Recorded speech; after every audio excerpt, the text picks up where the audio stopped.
لله رب العالمين والصلاة والسلام على سيد الأنبياء والمرسلين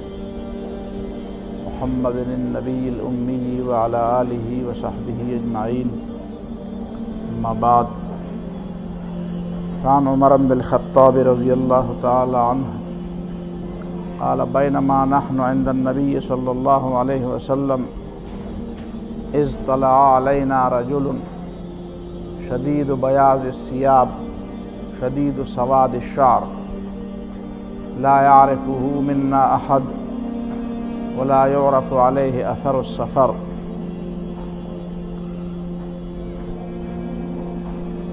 فجلس إلى رسول الله صلى الله عليه وسلم وأسند ركبتيه إلى ركبتيه ووضع يديه على فخذيه وقال: يا محمد صلى الله عليه وسلم أخبرني عن الإسلام. دا یو حدیث دی د حضرت عمر فاروق رضی الله تعالی عنہ په حواله باندې.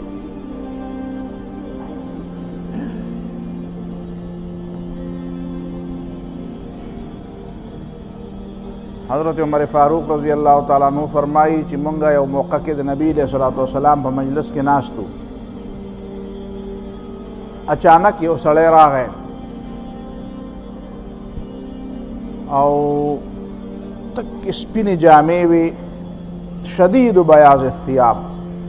ډېره سخت سپینې وې، تکې سپینې وې، شدید سواد الشعر او یختې انتهایی تک تور. لا يعرفه منا احد، مونږ کې هیچ چا نه پېژنده. مدینه منوره دونه غټ ځای خو نه و،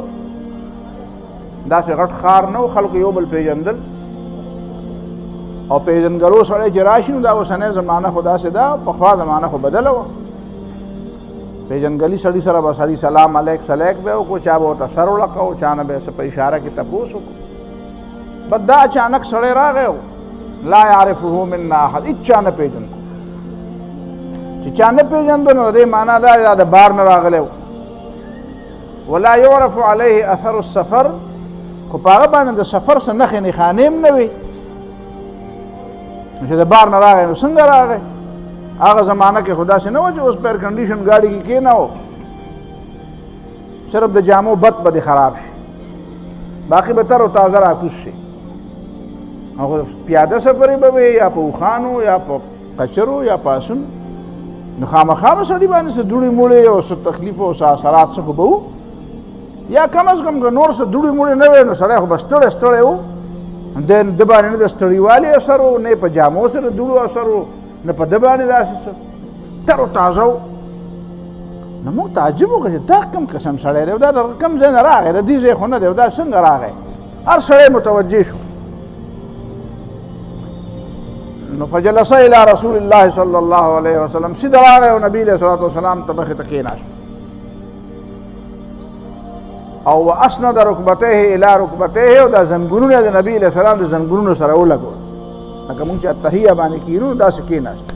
او دونه نږدې کېناست چې دا زنګونونه د نبی علیہ السلام زنګونونو سره ولګول. ووضع یدیه علی فخذیه، او دواړه لاسونه د نبی علیہ السلام پر رونونو باندې کېښول. نو دا کیفیتونه مونږ کتل، لکه چې ناشنا سړی و نو هر وخت د ناشنا سړي هرې خبرې ته دار چاپي کوي، او مطلب هم پرې خبره کې دا دی چې دا هر چا فکر شي چې دا خبره ناشنا ده، چې هر سړي ته یاد وي بیا. او حضرت عمر فاروق رضی الله تعالی عنہ وایي ماته هم یاده ده، دا ټول کیفیات راته یاد دي. دا یو ماحول جوړول دي د یو خبرې دپاره.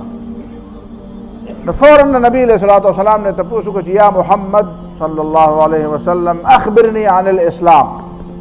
محمد صلی الله علیه وسلم ما ته ووایه اسلام څه ته وایي، اسلام څه ته وایي؟ نبی علیہ الصلوۃ والسلام ته فرمایل چې الاسلام ان تشهد ان لا اله الا الله وان محمدا رسول الله. اسلام دې ته وایي چې ته دې خبرې گواهی وکړي. گواهی خلک په عدالت کې کوي، د خلکو په مخ کې پټ ځای کې گواهی نه کوي. چې کوم ځای کې د خلکو د خبرې نه د انکار مطلبي، کوم خلک پکې شکی یا د چاته انکاري، په هغه ځای کې خلک گواهی کوي.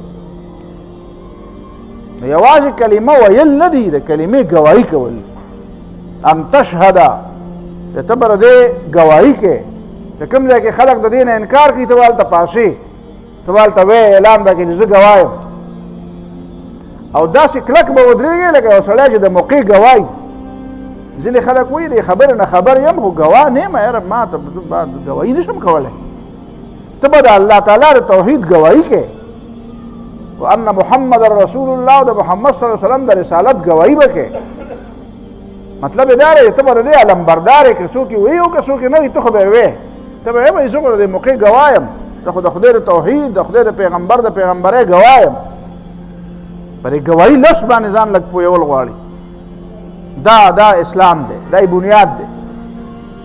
دا اعلان بنیاد دی او وتقیم الصلاة بیا به منځونه کوي دا د الله تعالی د سره د وعدې د رښتینولۍ ثبوت دی ته زه د دې خبرې ګواه یم چې الله تعالی وحده لا شریک دی او محمد صلی الله علیه وسلم د الله تعالی رسول دی نو اوس به یو څه وخت تېر به نه او الله اکبر مؤذن به اذان وکړي اوس به ستا پته ولګي چې ته لمونځ کوې که نه کوې خدای ته سجده لګوې که نه لګوې بندګۍ له راځې که نه راځې وتصوم رمضان او ته به د رمضان روجې نیسې وتؤتي الزکات زکات به ورکوې د مال زکات به ورکوې وتحج البیت ان استطعت الیه سبیلا او که وس دې کېږي نو حج له به ځې دا ورته نبي علیه الصلاة والسلام مختصر خبره وکړه نو دا نوارد سړی چې دا نوی سړی راغلی دی دی ورته وایي صدقته رښتیا دې ووایي وایي مونږ بیا په تعجب کې شو چې دا لا څنګه سړی دی یو طرف ته د نبي علیه السلام نه تپوس کوي نو مطلب یې دا دی چې نه پوهېږي او بل طرف ته وایي رښتیا دې ووایي نو نه مطلب دا دی دی خو د مخکې نه پوهه دی تا خو د مخکې نه په دې خبره پوهه دی دا څنګه سړی دی بیا یې بل تپوس وکړو فاخبرني عن الايمان ما په دې پوهې که ایمان څه ته وایي دا د اسلام اصطلاحات ایمان اصل کې آمن یومن ایمان په عربۍ ژبه کې دوه معنی راځي اعتماد کول د چا د وجې نه یو خبره منل د چا په خبره اعتماد کول دا ال راځي چې آمن له لفظ راشي آمن یومنون رستو لام راشي لام فآمن له لوط هذه معنا دا چې د اعتماد اظهار په وکړو اعتماد به د مخکې نه وکړو د اعتماد اظهار یې وکړو آمن به د دې معنی آمن الرسول بما انزل الیه من ربه والمؤمنون كل آمن بالله آمن نرستو چې با راشي نو دې معنا دا ده چې داسې منل چې په هغې منلو کې بیا څه شک مک نه پاتې په پټو سترګو منل چې زمونږ ایمان وایي ایمان معنا دا ده چې چا باندې چې ایمان دی نو د هغه نه به دلیل نه تپوسې چا باندې چې ایمان دی نو د هغه نه به دا تپوس نه کوې د ولې تپوس به ترې نه کوې څنګه تپوس ته وکړه چې یاره جي وکړه ابه درته وایي مونځ وکړه ابه درته وایي روژه ونیسه ابه وایي ګاونډي حق ادا کړه ابه وایي په کور کې د بچو حق ادا کړه ابه وایي د رور عزیز حق ورکړه د نورو مسلمانانو د خلکو عامو خلکو حق ورکړه چاته ضرر نه ته به یاره څنګه یې وکړم جي دا مونځ ونیسم نو څنګه یې وکړم دا روژه نیسم نو څنګه دا خو دا تپوس ته نه شي کولی چې ولې تپوس ته کوې نو معنا دا ستا په ایمان نشته د دې وجې نه دا خبره ذهن کې یاد وساتئ دا اهل علم هم مونږ ته دین ښیي علما هم مونږ ته دین ښیي مونږ دین د علماو نه زده کړی او زده کوي ته او پیغمبر هم خلکو ته دین ښیي نو دواړه په منځ کې فرق څه شو دین د پیغمبر هم خلکو ته وښودو او دین بیا صحابه هم خلکو ته وښودو او صحابو نه پس دا سلسله را روانه ده اوس هم علما خلکو ته ښیي نو ټولو کې بیا فرق څه دی نو فرق دا دی چې پیغمبر چې چاته ښیي دین نو هغه چې چاته یې ښیي هغه به په پټو سترګو د پیغمبر خبره مني د پیغمبر نه علاوه چې بل څوک وي نو هغه پسې به ځي او په غړېدلو سترګو به ځي ځکه چې داسې مثال دی لکه هغه سره چې رڼا ده هغه سره رڼا ده یو ړوند په یو سړي پسې روان دی او رڼا ورځ ده بس هغه به مخکې روان دی او د ده سترګې پټې دی او روان دی او دی به هغه پسې روان دی د سره رڼا هم نشته او د سره سترګې هم نشته یو دا چې د شپې دوه کسه روان دي دواړه سترګې غړېږي وا یو سره رڼا ده نو مخکې رہی دی ورته ما پسې راځه د لاس نه نیوه چې زه څنګه ځم داسې ته راځه خټې دي یا کنده ده یا شړه لاره ده ناشنا لار ده نو دی په دې مخکیني سړي پسې ځکه روان دی چې ته پته ده چې د ده سره رڼا ده ما سره رڼا نشته که دی دا رڼا بنده کړي بیا مې ما پسې راځه نو دی وایي غر کوه مې مچه ته به کندې ته واچوې تا پسې به پټو سترګو نشم درتلی نو علماو خبره به منې خو په غړېدو سترګو به منې اوس راته یو عالم د ماښام د مانځه نه 2 منټه مخکې ټلیفون وکړو د دې جنوبي اضلاعو طرف وایي چې دلته یو مولوي صاحب تقریر کوه وایي چې څه عجیبه خبره یې وکړه وایي دا څنګه خبره وکړه ما څه وی نن د جمعې تقریر به یې کوه وایي چې د نبي علیه صلات وسلام په زمانه کې چې کوم انقلاب په دنیا کې راغلی هم دا انقلاب قرآن نه و راوستی دا خو صاحب قرآن راوستی و پیغمبر علیه السلام راوستی و وایي دا خبره یې څنګه وکړه نو ما ورته وایي چې دا یو خبره خو ټیک ده چې صاحب قرآن او پیغمبر علیه السلام انقلاب راوستی و خو د دې قرآن د نفي ته پکې کوم حاجت و چې ده پکې وایي چې د قرآن نه دی راوستی د قرآن سره د ولې دښمني وه دا د قرآن نفي پکې ولې وکړه اللہ تعالیٰ خو نبی علیہ الصلوۃ والسلام ته فرمائی په سورۃ شورا کې چې وکذالک اوحینا الیک روحا من امرنا ما كنت تدری ما الكتاب ولا الايمان ولكن جعلناه نورا نهدی به من نشاء من عبادنا اے پیغمبر دا وحی تا ته مونږ کړی دا د دې وحی نه دراتلو نه مخکې ما كنت تدری ما الكتاب ولا الايمان تا ته خو د ایمان دا تفصیلات چې اوس معلوم دي دا هم درته نه معلوم او د الله د کتاب نه هم نه وې خبر نه د هغه تېرو کتابونو نه خبر وې او نه د دې نه خبر وې نو دا نبي علیه صلات وسلام چې د ایمان د تفصیلاتو نه او د کتاب د تفصیلاتو نه خبر شو نو کله خبر شو چې کله په قرآن نازل شو بل قرآن مجید کې الله تعالی وایي ولا فلا تطع الکافرین وجاهدهم به جهادا کبیرا اے محمد صلی الله علیه وسلم د کافرانو خبره ممنه او د دې قرآن په ذریعه باندې پر یو ټول عالم کې یو لوی جهاد برپا کړه د دې قرآن په ذریعه باندې د کافرانو خلاف یو لوی جهاد وکړه جهاد کبیر نو جهاد کبیر پیغمبر علیه السلام وکړو د قرآن په ذریعه نو ته د قرآن نه نفي ولې کوې چې د په قرآن انقلاب نه دی راغلی ستا مطلب څه دی قرآن بې ادبي کې د قرآن اهمیت کوي نو ته څنګه جمعې په ورځ تقریر کوې خلکو ته بهرحال هغه مې په دې ساده ژبه پوه کړو ایمان دې ته وایي چې بیا په هغې کې به شک نه کوې ایمان دې ته وایي چې بیا به په پټو سترګو منې که پټو سترګو منې نه نو دا ایمان نه دی ایمان سره شک نه جمع کېږي د ایمان سره دا تذبذب او دا آیه بایه شایه نه جمع کېږي دا صحابه کرامو چې موږ صفتونه کوو نو صحابه کرامو کې ډېر لوی کمالات وو خو د ټولو نه لوی بنیادي کمال پای کې دا و چې یو ځل د نبي علیه السلام په لاس کې لاس ورکړو نو بس بیا په خبرو کې شک نه دی کړی کمزورات شوي دي انسانان په خپل ځای یو خبره ده څه پیغمبران نه ټول او پیغمبر علیه السلام یې تربیت کوو او الله تعالی معاف کړي دي په خپل ځای یو خبره ده خو د ټولو نه لوی بنیادي خبره دا وه چې هغې د ایمان پر معامله کې بیا پې نظر ثاني نه دی کړی بیا پې اورویو نه ده کړی چې یاره دوباره یې ګورم چې دا خبره مې څنګه ده خدای خبر نو دا ایمان دی نو دا ایمان څه ته وایي ایمان دې ته وایي چې ان تؤمن بالله چې ته به په الله تعالی باندې ایمان لرې د الله تعالی په خبره کې به چونو چرا نه کوې د الله په خبره ځان په پوهولو دپاره تپوس وکړه 10 ځله خو تپوس وکړه چې په دې آیت باندې مطلب څه دی په دې خو پوه نه شوم بیا پې پوه نه شوې نو بیا تپوس وکړه دا خبره ټیک ده ځان د پوهولو دپاره 10 ځله خو تپوس کوه خو دا چې ښه پې پوه شوم خو دا ما ذهن نه مني دا خو دا څنګه کېدی شي نو دا چې ډېرې خبرې ستا ذهن نه مني نو دا به ته منې زمونږ پر یې قوم کې عجیبه غوندې دماغ دي چې د الله پاک د هرې خبرې او د پیغمبر د هرې خبرې په باره کې خبر وایي دا خو زما ذهن نه مني دا څنګه کېدی شي نو زه ورته وایم ستا په دې وطن کې چې داسې کېږي نو دا دې ټول ذهن مني دا عدالتونه چې کومې ټولې فیصلې کوي دا ټولو باندې ته پوهېږي ته پې مالک پوه که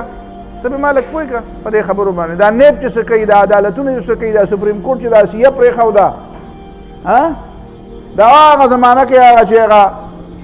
نظریه ضرورت تحت چې هغه چا څه کړي وو ډسټر منیر چې څه کړي وو په دې ته مالک پوهېږه یاره چې زه خو دې نه خبر هم نه یم نو ته خو وایې زه خو د بني آدم د خبره نه خبره او منې داسې. زه پرې کالج کې وړو د بل مثال وایم، زه همدا راته ووایه هلکه دا ټرافیک پرې ښی طرف تلل پکار دي که پرې ګس طرف؟ د عقل تقاضا څه ده؟ عقل څه وایي؟ عقل څه وایي چې په ښی طرف دی خلک ځي که په ګس طرف دي ځي؟ که ته په دواړو ځي نو زه په دې روډ کې په دواړو لاړ شه چې پته دې ولګي، په یو طرف به ځې نو زمونږ پرې پاکستان کې وایي هلکه په دې ګس طرف باندې ده، په امریکا کې وایي په دې ښی طرف ده. نو د ښی طرف والا د عقل خبره ده که د ګس طرف والا د عقل خبره ده؟ د عقل کم یو ده. او که ته دواړه د عقل دي نو چې دواړه د عقل دي نو بیا پې دا پرچې خلکو له ولې ورکوي چې په ګس طرف باندې راتلم د عقل دی او دا په ښي طرف هم د عقل دی. نو ته هغه ټرافیک پولیس والا ته ووایه که نه چې دا خو هم د عقل کار دی، په امریکا کې خلک په ګس طرف ځي په ښي طرف ځي، نو تا ماله پرچه ولې راکړه؟ نو د دنیا د خلکو هره یوه خبره منې او د خدای په خبره کې وایي په دې نه پوهېږم. نو چې نه پوهېږې نو څوک به دې پوه کړي، خو دا مه وایه چې دا نه منه څو پورې چې زه بې پوه شوی نه یم دا نه منم، دا کار مه کوه، ځکه دا بیا ته مؤمن نه یې، مؤمن به بیا نه یې. ټیک ده علم به درته میلاو شي، هر څه به وشي، خو ایمان به نه میلاوي. او الله تعالی اجر په آخرت کې او جنت په ایمان ورکوي، یوازې په علم په هغه علم یې ورکوي چې د ایمان نه بعد وي. په دې خبره ځان پوهېول غواړي، په علم یې ورکوي، په هغه علم یې ورکوي چې د ایمان نه پس وي. که د ایمان نه بغیر علم وي نو په هغه د یوې پیسې برابر هم نه دی، د یوې پیسې برابر هم نه دی. علامہ اقبال ہوئی منا علم و فراست با پر کاہے نمی گیرم کہ از تیغو سے پر بیگان سازد مرد غازی را. وی که د مسلمان علم هم دی خو چې مسلمان ته وایي چې توره ډال دی په ځای کېده او دلته ته په ګوټونو کې کښېنه او دا جهاد پرېږده، وایي زه هغه علم هم د په یو وزر هم نه علم، وایي په یو خځل هم نه علم. دا لا څنګه علم دی چې مسلمان ته وایي چې د کافر په مقابل کافر به میدان ته راوځي او ته د میدان نه وتښته، کافر به میدان ته راوځي ستا مقابلې ته او ته ځکه د ګوټ کې کښېنه، وایي دا لا څنګه علم. نو ان تؤمن بالله، اول به دا خبره په دماغ کې کښېنئ چې الله تعالی به منې، د الله تعالی به منې، الله تعالی به منې او د الله تعالی به منې. ځینې خلک الله تعالی مني خو د الله تعالی نه مني، نو دا هم ایمان لري. بیا و ملائکته، د الله تعالی ملائک به منې، ملائک ورته یې نه. دې عجیبه خبره دي، یو ته ما ویې ته ملائک منې، وایي یاره زما خو داسې او هغسې. نو ما شیطان منې، یو شیطان خو شته، مې لیدلی دی، بابا دې لیدلی دی، نیکه دې لیدلی دی، خبرې د سره کړي دي، راغلی دی وخواله، ته ځای ته تللی، تا سره رابطه ده، ټلیفون درته کوي، سبق یې درته ویلی دی، نو څنګه یم؟ وایي ټوله دنیا یې مني. نو مې دا خدای پاک هم ټوله دنیا مني، خدای پاک هم ټوله دنیا مني.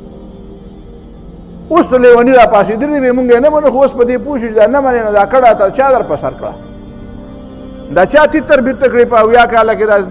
دا چا تیتر بیتر کړې چې نه منې؟ نو ان تؤمن بالله، الله تعالی. بیا ملائک، نو ملائک مونږ نینو، پیریان مونږ نینو، مونږ ویني.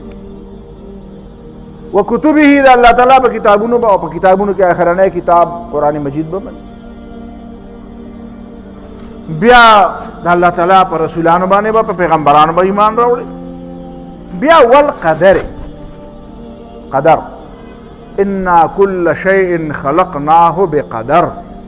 الله وایي دا هر څه چې مونږ پیدا کړي دا مونږ په یو تقدیر پیدا کړي دي. تقدیر معنا دا پلاننګ دی زمونږ دی، ستا کارونه نه چې پلاننګ وروستو کوي او کار مخکې کوي. زمونږ خلک پلاننګ وروستو کوي، کار مخکې کوي. الله تعالی د کائناتو د پیدا کېدو نه مخکې د دې کائناتو په باره کې پلان منصوبې کړې ده چې دا به داسې پیدا کوم، داسې به پیدا کوم. ګوره قرآن کې د الله تعالی د دې خلق د لفظ دپاره درې الفاظ راځي. هو الله الخالق البارئ المصور، سورة حشر کې چې الله تعالی الخالق البارئ المصور. په حدیث کې پکې یو بل لفظ هم راغلی دی، من شر ما خلق و برأ و ذرأ. نو یو دی خلق، یو دی برأ، یو دی ذرأ، یو دی صور، څلور الفاظ شو. دا د هر لفظ ځان له ځان له معنا ده. څه څیزونه دي چې هغه موږ ته په نظر راځي، څه څیزونه چې موږ ته په نظر نه راځي، او دي په د انسان کې دا سل د اوسه پورې چا ته په نظر راتله نه، په انسان کې دا سلز دي، دا خلیې دي پکې، دا خلیې چا ته او چا ته چې په نظر راغلی وي نو هغه څه ویلي هغه په 1888 کې دا داروین چې دی هغه هغه ویلې وي د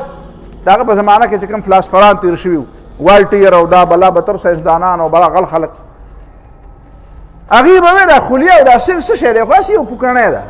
اوس راشه ته وګوره چې په هغې نن لویه دنیا ده لویه دنیا ده نو خلق او ذرع خلق د نش نه عدم ته راوستلو ته م وایي خلق د یو څیز په باره کې پلیننګ او منصوبې ته وایي بر او ذرع د دې معنا چې هغه منصوبه بیا عمل ته راباسم صور د هغې معنا دا ده چې هغې له بیا یو خاص شکل ورکوم یو خاص رنګ ډنګ وله ورکوم یو خاص شیپ وله ورکوم نو تقدیر معنا دا ده چې الله تعالی د دې کائناتو د پیدا کېدو نه مخکې د دې کائناتو د پیدا کولو یو فیصله کړې وه چې زه به داسې کائنات پیدا کوم اوس دا د خدای کائنات دي دا ځمکه د خدای ده د اسمان د خدای دی دا کائنات او نور او سپوږمۍ ورځ او شپه دا موسمونه دا ټول هر څه د الله تعالی دي نو تا ته په دماغو کې دا ورچوي چې ګورې په دې کې زما منصوبه به په کار راځي ستا منصوبه به په کار نه راځي دا چې دلته څه کېږي دا به زه کوم دا باغ ما لګولی دی د دې مالک زه یم وایي او ته پکې وایې زه پکې دا غواړم نو کله ستا هغه مطلب ونه شي نو ته وایې دا ولې ونه شو دا ځکه ونه شو چې دا د الله تعالی پلانینګ و چې داسې به کېږي او داسې به ستا د الله تعالی د پلانینګ په مقابله کې پلانینګ راغی نو پلانینګ ستا نه کامیابېږي د الله تعالی هغه به کامیابېږي ته که کائنات د الله تعالی دي ته مالک نه ته بندګي کوه وتؤمن بالقدر په دې به عقیده ساتي چې زما د پیدا کولو دا منصوبه ګوره زما د پیدا کولو دا فیصله به الله تعالی کوم مخکې کړې به چې زه به د سړی پیدا کوم خدای دې زمانې له وساتل دا پوره بر زرګونه کاله مخکې که لکونه کاله مخکې دا فیصله کړې زما او ستاسو دا جومات او داسې خلک به یو دا جمعې ورځ به یو ماښام به یو دا خلک به ناسي دا فیصله د الله تعالی په علم کې زرګونه کاله مخکې وه هېڅ چا ته هم پته نه وه دا د اوس عملي شوه دا الله تعالی ته پرېږده فیصله نو د دې په معامله کې اصل مسله دا ده چې په دې کائناتو کې به فیصله اختیار پلانینګ منصوبه بندي د هغه چا چلیږي چې چا دا جوړ کړی دی چې څوک یې مالک دی تا له اختیار درکړي ته څه وایې زما په پلانینګ دی چلی زه ښه تقدیر نه نعوذ بالله د پوهې دپاره خبره کوو ته وایې چې خدای د تقدیر نه مقرر نو ته به یې مقرروې نو ته خو د ځان تقدیر هم نشې مقررولی ته خو د ځان تا له خو که خپل اختیار درکړه خدای خو ته خو به ګډې وړې وې زمونږ یو رشته دار دی نو هغه وایي زمونږ په ګاونډ کې یوه ښځه ده نو دوه درې بچي دي نو وایي ښځه په مخه دی بچو ته وایي خدای د باندې شل ټیریز ګاډی در وخېږم او چکني شي او په جنازو هم خدای راوړه نو ته په ایمان ووایه چې که دا و د رښتیا شل ټیریز ګاډی پر درېو بچو وخېږي او په جنازو کې یې ورته راوړي نو دا به خوشحاله شي زما ارمان پوره شو نو بیا به د خپلې خولې له سکان راځي چې ما ولې داسې وې انسان ته وګوره او سر ته وګوره انسان غواړي ځان د نن یوه خبره کوي سبا بله کوي نن ځان له یو لار جوړوي سبا بله شل کاله په یو لار باندې لاړ شي بیا وایي یاره دا په هغه ځای کې دا چې ما داسې چل کړی وی که نه نو دا ښه وه نو په هغه ورځ خو دې دغه چغې والي یو ځل راشي وایي یاره جي داسې کار پکار دی بیا وایي یاره جي خپله خبره زه واپس علم داسې نه دی پکار دا بل شان پکار دی یو ځل د بچي د پیدا کېدو دپاره دعا کوي بل ورځ هغه بچی ګریوان ته لاس واچوي بیا د هغه دپاره خیرې کوي خدای خو دې دا والي نو تا خو بل ورځ وایي چې خدای راکړي نو زه به دا کوم ته دې نه خبر وي نه ته د ځان هم نه خبر ستا خپل تقدیر کې تا له په لاس کې درکړه که نه ته به لیونی شي او د ځان په باره کې به داسې څه کوې چې نه به د دې شی او نه به د هغې شي دا هغه چا ته پرېږده دا د هغه چا کار دی چې څوک علیم دی خبیر دی حکیم دی رحمان دی رحیم دی ته په ځان هم مهرباني ته د ځان مهرباني هم نه پېژنې که هر انسان د خپل ځان مهرباني پېژندی نو د انسانان به دوزخ ته تللی دي به د دنیا کې دا کارونه کولی دا چې کوي نو دا دی نو دا د ایمان خبرې ورته بیا ورته وایي چې بیا وی صدق رښتیا دي وي بیا بل تپوس شروع کړو وی چې فاخبرني عن الاحسان د احسان نه به خبر کې احسان څه ته وایي د احسان معنا دا ده چې کوم کار کوې نو سمې کوه بېګار مه کوه چل ول مه کوه چل ول مه کوه ځینې خلک داسې دي چې هغه هسې د ژبې په سر خبره کوي ما ته هم زما دا ملګري د پخوا نه واله د اوسه پورې پرون نه بله ورځ هم زما یو کلاس فیلو ملګری دی ما ته وایي ته مړه زړه څه لا خورې پرېږده وایي پرېږده ته دا وی دا دل او دا ځوان لړه خورې څوک یې مني که نه یې مني نه دې مني پرېږده ځان لړه مه خوره وایي د ژبې په سر خبره کوه وخت به دې ښه تېرېږي نه بېګار نه دی پکار کم کار چې کوې نه بیګار مه کوه هسې لور په لوټه مه تېره کوه لور په لوټه تېره کول خو پېژنې د لو زمانه را روانه ده نو لو لا خلک لور یوسي لوار له نو هغې وله په هغه تیز باټ باندې تېره کړي نو هغه بیا خرپېږي داسې او تا ته چې ما وې ته لو ولې نه کوې نو تا وې لور مې تېره نه دی نو ما لور دې تېره کړه نو تا په لوټه باندې ټوله ورځ مګو نو په لوټه باندې ټوله ورځ لور ومږې نو دا به تېره شي نه نو دا چل مه کوه که احسان دې ته وایي چې لور په لوټه مه تېره کوه احسان دې ته وایي چې کوم کار کوې نو بیګار مه کوه خپې په ځان پسې مه راکاږه دا منافقان چې مانځه ته راځي نو قرآن وایي لا یاتون الصلاة الا وهم کساله چې راځي نو په ځان پسې خپې راکاږي ځکه د نه خو نه ولا یذکرون الله الا قلیلا الله تعالی هم هغه یادوي چې خلک یې چې د خلکو د لیدو موقع نه بیا خدای هم نه یادوي هغه مونځ کوي چې خلک یې پکې ویني چې هغه مونځ کې خلک یې نه بیا یې نه کوي نو احسان دې ته وایي چې کار په ښه طریقه کوه ان الله يحب المحسنین الله تعالی هغه خلک خوښي چې کوم کار کوي نو بیګار نه کوي صحیح کار کوي درست کار کوي څومره صلاحیتونه په ده کې هغه ټول صلاحیتونه په کار راوړي دا د دې لغوي یو د احسان سره نږدې بل لفظ دی هغې ته اتقان وایي اتقان حدیث کې راځي رسول الله صلی الله علیه وسلم فرمایي ان الله تعالی يحب ان يعمل عملا ان يعمل الرجل عملا ان يتقنه دا الله تعالی هغه سړی خوښ دی چې کوم کار کوي نو هغه په مضبوطو بنیادونو کوي په مضبوطو بنیاد موږ وایو د کولال له کوره دې وځي نو یخ دې وځي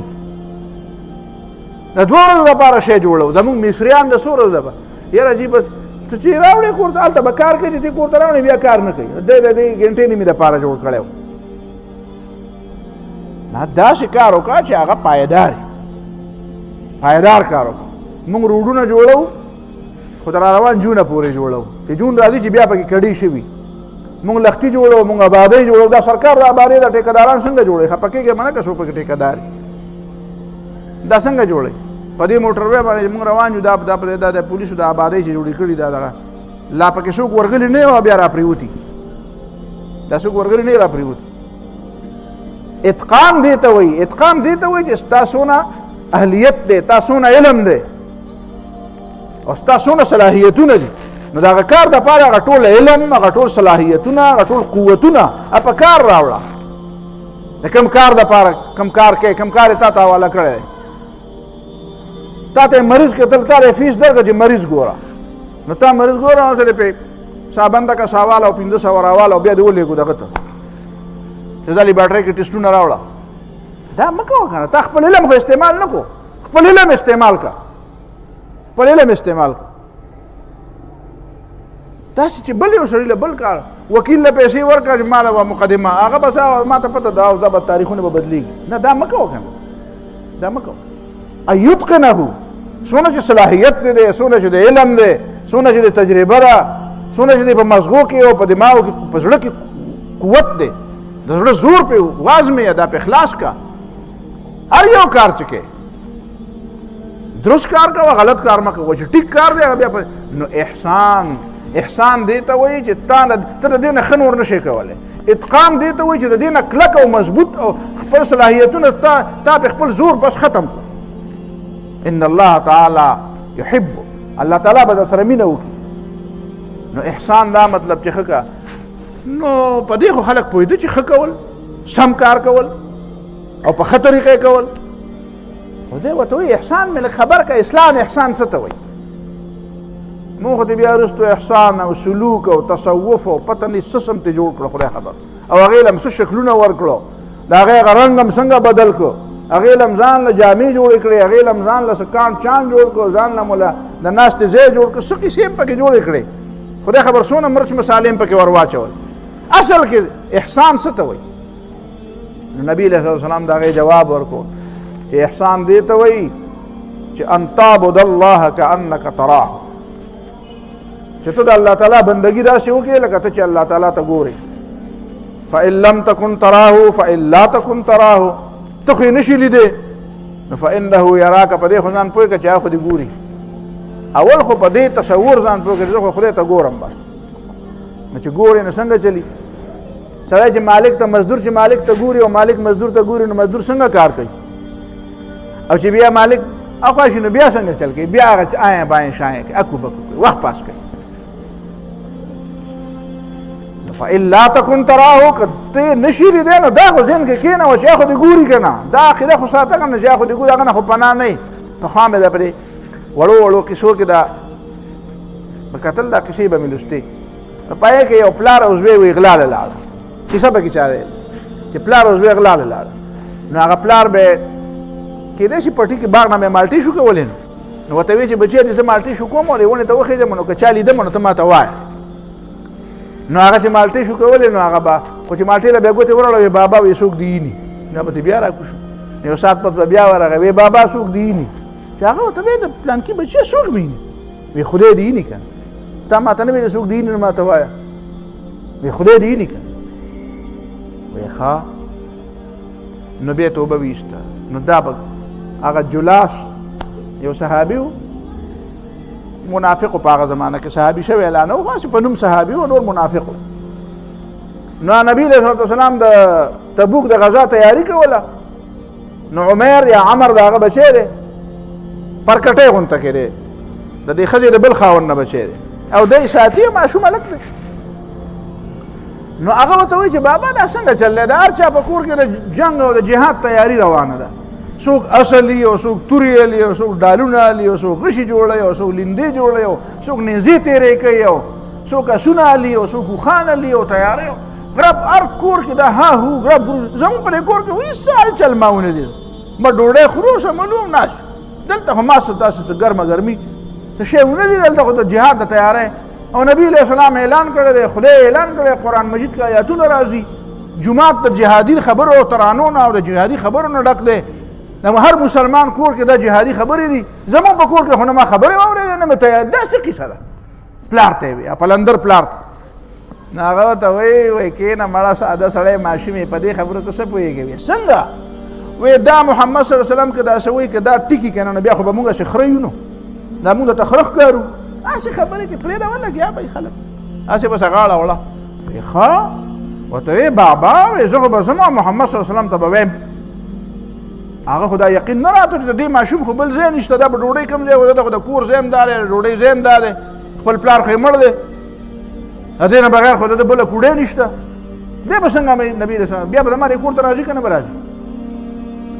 ها چې لاړه رسول الله صلی الله علیه وسلم ته یې ویې د خدای پیغمبره صلی الله علیه وسلم ما پلار ته دا خبره او دې جلاس ته مې دا خبره وکړه او ده ما ته داسې او نبي صلی الله علیه وسلم فورا ورته اواز وکړ راشه بیا خو مجال نه و چې نه وی راغلی نبی صلی الله علیه وسلم صرف جمعات درس خو نه کوه خو نبی صلی الله علیه وسلم سره قوت هم اختیار هم وی راشه دلته جمعات ته راشه وی تا څه خبره کړې وه په کور کې دې ماشوم ته وی د خدای پیغمبره ماشوم دی او ماشومانو ته خو ګوره ماشاءالله زمونږ پیغمبر یې او رهنما یې او ته ماشومانو په خبرو باندې ته اوس خلک راغواړې لکه اوس په دې زمانه کې که چا ووایي نو خلک به وایي یاره مولوي صاحب ته خو عجیبه سړی ماشوم د ماشوم په خوله باندې ته اوس ما خو نه دي ویلي قسمونه یې خوړل وی ما خو زه خو د الله او د رسول داسې تابعدار یم او داسې زبرګ یم او داسې مې په زړه کې مینه ده او دا یم قرباني او سر در کوم دا اوتې بوتې شروع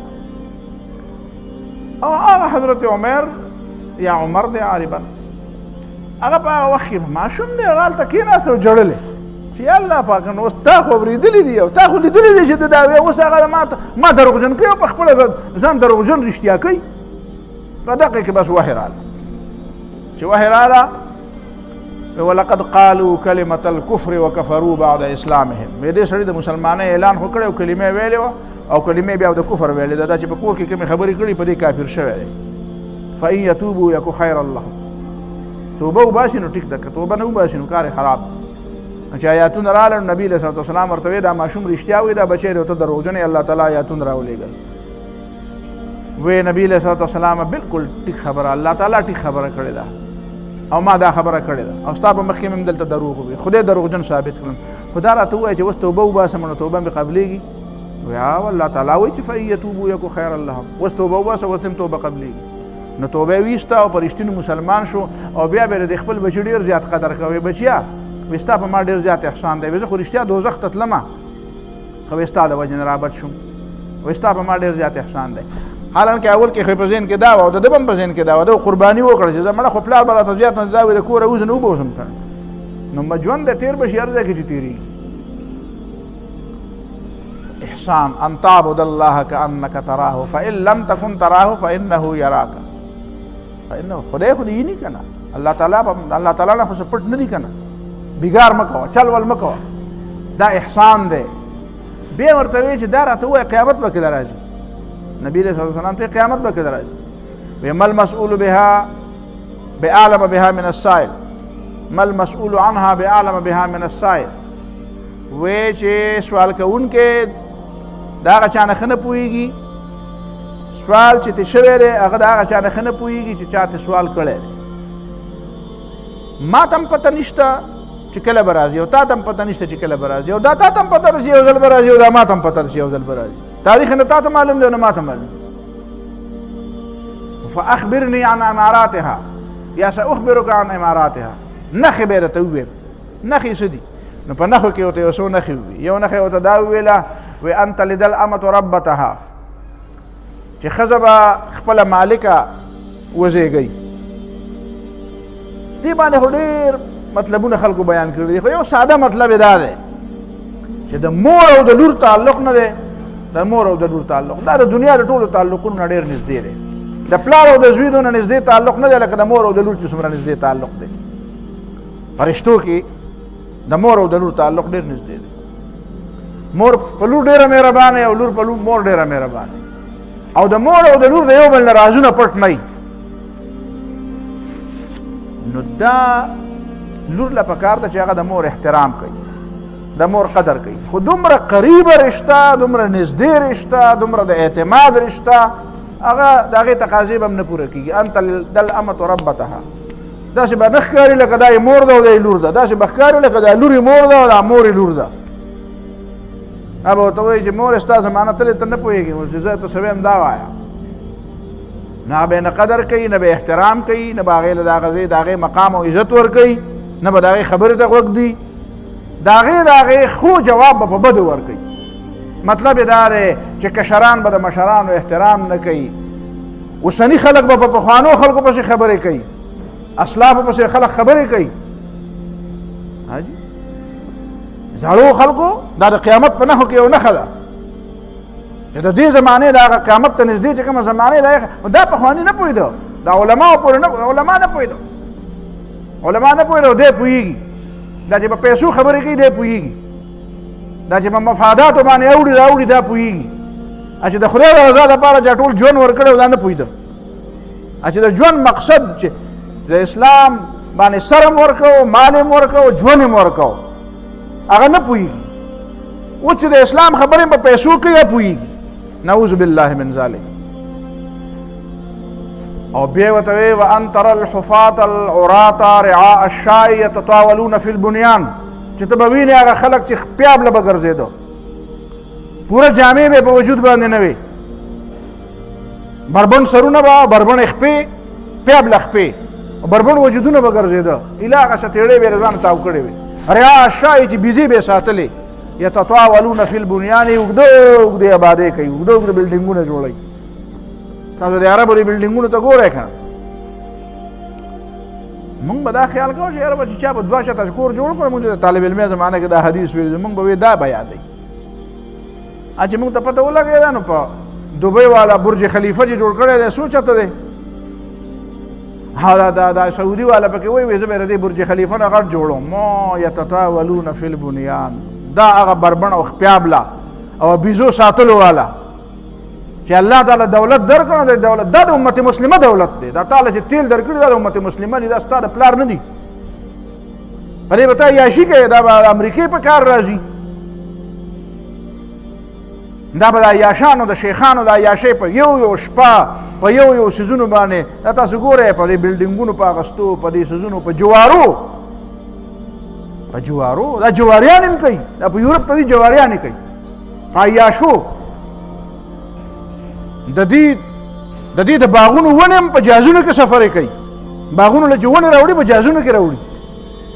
دا دولت د دې لپاره دنیا کې مسلمانان د لوږې نه مري تا د دولت دا په تعلیم باندې ولګوه. ته انسان یې، ته مسلمان یې، مسلمان داسي دا په علم باندې ولګوه. دنیا کې دا جوانان دي، دا جوانان غریب د خپل غریبۍ د وجې نه د کالج او د یونیورسټۍ فیس نشي ورکولی، تعلیم ته پاتې شي. د جوانانو کې ډېر لوی صلاحیت دی. دې خلکو باندې پیسه او یونیورسټۍ ولا جوړه کړه، مفتی یونیورسټۍ جوړه کړه چې مفت کې دا خلک تعلیم کوي. یتطاولون فی البنیان، د یو بل نه دنګ دنګ بلډینګونه جوړوه. په دې کې ته مسلمان یې، تم مسلمان ہو، یہ انداز مسلمانی ہے. علامہ اقبال سے سنگ ہوئی مسلمانان داسی، یہ مسلمان ہیں جنہیں دیکھ کے شرمائے یہود. استاد عمل ته چې یهودیانو ګوري یا په خپله شرمېږي چې دا چې زه یهودي منو داسې شی دی، او که دته مسلمان وایي نو بیا ما ته څنګه یهودي وایي؟ دا ستا عمل دی. بهرحال دا د فلسطین دپاره او د جهاد دپاره د فلسطین د یهودیانو خلاف خبره نه ده کړې. اوس چې د ګولان چې کوم غریزه علاقه ده چې د شام نه سن 67 په جنګ کې اسرائیلو اخیستې ده، نو ټرمپ په بله ورځ وویل چې دا ګولان ته د ګولان پر غرونو باندې د اسرائیلو حق دی. حالانکه دا په 1928 کې باقاعده ټولې دنیا قرارداد منلی دی چې که څوک په زور باندې د فوج په ذریعه باندې په یو علاقه قبضه ولګوي نو دا به د هغه نه وي. دا د دنیا رولز دي، دا دنیا منلي دي. نو د دې رولز مطابق د ګولان غرونه، د دریای اردن مغربي کناره، د فلسطین دا علاقه، حتی که بیت المقدس علاقه، دا د اسرائیلو نه ده، دا د اسرائیلو نه ده. دې باندې هغه قابض دی، دې ته مقبوضه وایي. کشمیر مقبوضه دی، دا د فوج په زور اخیستی دی، په زور چې والي دې ته د هغه ملک نه وایي. کشمیر د هندوستان حصه نه ده، فلسطین د اسرائیلو حصه نه ده، دی په زور اخیستی دی. دا ته مقبوضه علاقه وایي. دا ټرمپ وایي نه، وایي وخت راغی چې دا دوی له ورکې، دا د دوی شوه. نو دلته محمد بن سلمان کې هغه عربي غیرت را پیدا شي چې نه جي دا د عربو ده، چې راشي د عربو خبره مه کوه، د اسلام خبره کوه، د اسلام په سر غیرت نه کوې. الله تعالی درته ښیي داسې چې ګوره ته دغه شی ته ځان ته مسلمان وې چې د اسلام مسله راشي نو د فلسطینیانو په حق خبره نه کوي، یهودیانو په حق خبره کوي. او دغه یهودیان چې ته پلاران وې او ته ورته وایې دا زما دوستان دي، هغوی چې درته سترګې راسره کړي دا د ګولان زمونږ دی، نه ته نه ده دا د عربو علاقه ده، د عربو علاقه ده. د اسلام په سر غیرت وکړه څه به درته میلاو شي، دغه خلکو په سر غیرت کې. بهرحال دا انت لدل امت رب وان ترى الحفاة العراة، دې ته وګوره کنه. دی وایي چې د پلار نیکه نه ډېر زیات مالدار را روړ. یو مخکې یو ځل خبره کړې وه د پلار په نیکه باندې مونږ نوابان یو. هسې د مولانا مودودي په دې سفرنامه ارض القرآن کې مولانا مودودي په خپله زمانه کې د 60 د لګبګ 60 او د 50 پرې منځ کې دغه زمانه کې د غالبا تاریخ زمانه یریږي. په دغه زمانه کې د قرآن کې چې کومه ځمکه را دې سفر یې کړی چې دا وینم چې دا څنګه دي. نو هلته ولده د عربو بادشاه 3000 روپۍ خرچه ورکړه، 3000 روپۍ. دا وایي چې زه په پلار په نیکه نواب وم. نو تا چې دا دروغ نه ویلی ما به دا رښتیا نه ویلی. بیا زما خو دا عادت دی چې ته دروغ وایې زه بیا رښتیا وایم. نو چې ستا دا پلار دونه غټ نواب و، دا نیکه دې دونه غټ نواب و، او مولانا مودودي دونه لوی سړی و، نو بادشاه چاله 3000 روپۍ ورکوي، 3000 روپۍ ولې ورکوي؟ تا به وله 30 لکه ورکړي وی نو ما به ویلی چې او ستا نیکه نواب د خدای نعمت دی. دا ووایه چې الله تعالی را راکړو. نو داسې مه وایه چې پلار مې داسې و نیکه مې داسې و، دې ته څه ضرورت دی؟ خلک یو بل پیژني. نو بهرحال دویم یو دا خو د بخاري روایت درته وایم، د بخاري نه علاوه په بعضې نور روایتونو کې یو بل لفظ راغلی دی، وان تر الصم البکم ملوک الارض، چې ته به وینې هغه خلک چې کاڼم دي او چاړاګان دي. د ځمکې اختیار به هغې ته میلاو شي. د ځمکې اختیار هغه چا ته میلاوېږي چې چاړاګان دي او کاڼم دي. مطلب یې دا دی چې ړانده کاڼه ده. څه نه ړانده کاڼه؟ نور خو په دنیا ښه پوهېږي، د دنیا خو ډېر ښه پوهېږي، په دین نه پوهېږي، د دین نه ړانده کاڼه دي. زمونږ یو زبه صاحب دی زمونږ د دې وطن غټ صاحب، پرونی چېرته ویلي دي وایي په دې علماو کې په دیني خلکو کې داسې سړی شته چې د یورپ ته اسلام دعوت ورکړي. نه ما دا یورپ ته اسلام دعوت ته ورکړې. دا یورپ چې ټول اسلام ته را روان دی، دا په فرانس کې چې خلک مسلمانېږي نو دا ورته څوک دا دعوت ورکوي؟ دا په برطانیه کې دا مسلمانېږي، په امریکا کې چې مسلمانېږي، دا ټول یورپ چې اسلام ته راځي دعوت ورته څوک ورکوي؟ ته دا د اسلام په دعوت نه پوهېږي. دا مریم ریډلې ایون ریډلې چې په افغانستان کې د طالبانو په قید کې وه، ته دا طالبان دا نه پوهېږي که نه په اسلام، دا ته په ډېر ښه پوهېږي. ځکه نه پوهېږي چې هغه جامې اغوستې دي، هغه ځکه نه پوهېږي چې هغه ږیره پرېښودې ده، هغه ځکه نه پوهېږي چې هغه پټکی واله دی، هغه ځکه نه پوهېږي چې هغه بانګ وایي، هغه مونځ کوي، هغه الله اکبر وایي، هغه له قرآن ورځي، هغه له عربي ورځي، هغه جهاد کوي، هغه د انګریزانو بنده نه دی، د امریکې بنده نه دی، د امریکې غلام نه دی. ځکه نه پوهېږي که نه، چې نه پوهېږي نو دا ایون ریډلې چا اسلام ته راوسته؟ دا د ټوني بلیر خینه ده، مسلمانه شوې ده، اسلام ډېره لویه ده. هغه چا راوسته؟ هغه وایي زه فلسطین ته رالم، یخه یخني وه، وایي په هغه یهودیانو د ما دا کوټونه موټونه ټول لرې کړه، وایي دغه شان دا روان وم او په کوڅه کې او دا مې خیال و چې د فلسطین مسلمانان دي، مسلمانان خو خلک خوري. وایي د برطانیې کې زموږ تربیت داسې شوی، انګریزانو راته په سکول او په کالج او په یونیورسټۍ کې دا ویلي وو چې د مسلمانانو په لاس ورغلې نو به دې خوري، ژوندی به دې وخوري. وایي ما وایي چې زه چې ځې یو طرف ته به د یخنۍ نه مرې او بل طرف ته که د مسلمانانو په لاس ورغلې دا دې خوري، او فلسطینیان دي مسلمانان دي. وایي چې داسې زه روانه وم، یو بوډۍ راله، وایي په ما یې داسې لاس کېښوده، وایي چې لاس را باندې کېښوده، وایي ما ته وایي چې راځه، وایي هغه په عربۍ په انګریزۍ نه پوهېده او زه په عربۍ نه پوهېدم. وایي ما وایي چې زه ډېر ګیره شوې او بل لار دې هم بله نشته، نو څه به کوې؟ خو زه نو وایي ورسره دننه ننوتم. چې ننوتم وایي هغه د خپلې لور یا د خپلې نګور کمرې ته ورله، زه یې ځان سره بوتلم، د لاس نه یې نیولې یم او د هغې المارۍ یې کولاو کړه او پایې کې زما قد ته ګوري او د هغې مطابق کوټونه رالي، د هغې واسکټونه دغه رالي، د کوټیانې موټیانې رالي، جرابې رالي، ټوپۍ رالي، شال رالي، صادر رالي، او دا ما له راکوي چې دا واله، ما ته ګوري دا واله، او بیا په ملا وټپولم چې که کینې دلته کښېنه، که نه چې چېرته ځې هلته ځه. وایي ما وایي چې یاره دا مسلمانان خو دا خو مونږ ته چا دروغ ویلي، دا مسلمانان خو ډېر ښه خلک. بل ځل وی بیا دوباره بیا راوي، دا مې د اسلام مطابق په ذهن کې اولنۍ خبر دا اسلام ښه دین دی، دا خلک ښه دي، دا زموږ د خلکو دروغ ویلي دي. وی بل بیا رالم، بیا روژه وه، وی بیا په دروازه کې راته یو زنانه میلاو شوه، وی ما ته وی چې السلام علیکم ورحمت الله، وی ما له خو جواب نه راته، وی داسې راته سمایلنګ، داسې په مسکراهټ او په خندا یې راته ووي.